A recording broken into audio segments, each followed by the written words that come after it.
Halo semuanya, perkenalkan nama saya Marcella Kolo. Saya mahasiswa Stikes Maranatha Kupang, Prodi S1 Keperawatan, kelas E, semester 3. Di sini saya akan menjelaskan tentang INC atau proses persalinan. Di mana dalam proses persalinan ada 4 kala. Saya akan menjelaskan dari kala pertama sampai dengan kala keempat.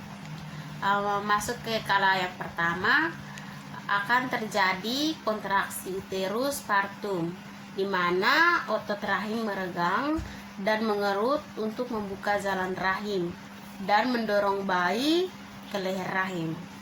Setelah itu akan terjadi nyeri, di mana nyeri timbul akibat memopang bayi yang sedang tumbuh.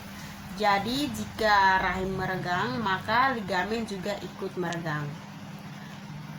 Masuk ke kala yang kedua, yaitu yang pertama partus, di mana partus itu terdapat 2, yaitu partus tak maju dan partus macet. Setelah itu akan turun ke kerja jantung. Selama kehamilan, detak jantung akan lebih cepat sehingga dapat mengalirkan aliran darah ke janin. Setelah itu akan terjadi kelelahan. Dalam kondisi jantung yang sehat bagi ibu hamil, normal bagi ibu mengalami kelelahan dengan aktivitas ringan. Setelah itu masuk ke gangguan respirasi, di mana gangguan respirasi itu sesak napas saat hamil, adanya peningkatan kerja hormon. Maka gangguan respirasi itu biasa terjadi pada saat ibu hamil yang sudah hamil besar. Setelah itu kita masuk ke kala 3, di mana yang pertama pelepasan plasenta. Setelah bayi lahir dan berakhirnya dengan lahirnya plasenta dan selaput ketuban.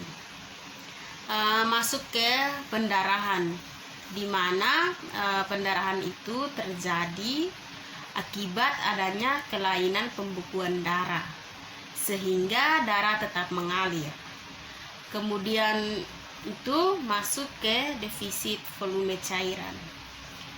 Defisit volume cairan itu di mana keadaan menurunnya cairan intravaskular, intraseluler ataupun intrasetian, sehingga resiko dari pasien yang mengalami defisit volume cairan yaitu dehidrasi. Masuk ke kala yang keempat atau kala yang terakhir. Yang pertama itu pos, di mana pos itu menunjukkan bahwa kehamilan telah melampaui waktu perkiraan persalinan menurut hari pertama menstruasi.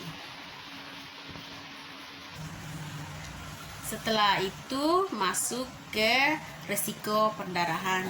Seperti yang tadi sudah dijelaskan, risiko perdarahan itu akibat adanya kelainan pembekuan darah sehingga darah tetap mengalir.